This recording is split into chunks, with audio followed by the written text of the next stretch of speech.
অ্যানক্লিক ভিপিএনটি use করার জন্য আপনারা সর্বপ্রথম এখানে একটা লগইন অপশন পাবেন। এখানে আপনাদেরকে ইউজার নেম এবং পাসওয়ার্ড বসাতে হবে। ইউজার নেম পাসওয়ার্ড বসানোর পরে এই যে এখান থেকে আপনারা বিভিন্ন ধরনের পেলোড আছে, এগুলো সিলেক্ট করতে পারবেন। ঠিক আছে, এখানে যেগুলো আছে, ধরেন আমি ডু মিউজিক 1 সিলেক্ট করে এখানে স্টার্ট বাটনে চাপ দিলাম, তাহলে কি হলো, ভিপিএনটা কানেক্ট হয়ে গেল। ঠিক আছে, আমি ডাটাটা চালু করে নিই, যে আমার ভিপিএনটি কানেক্ট হয়ে গেল।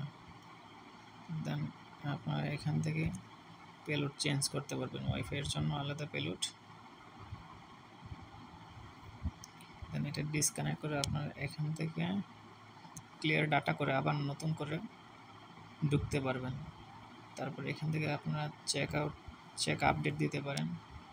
ঠিক আছে, এই যে আপডেট নিচ্ছে কিনা এগুলো আপনারা সবাই চেক করে দেখতে পারেন।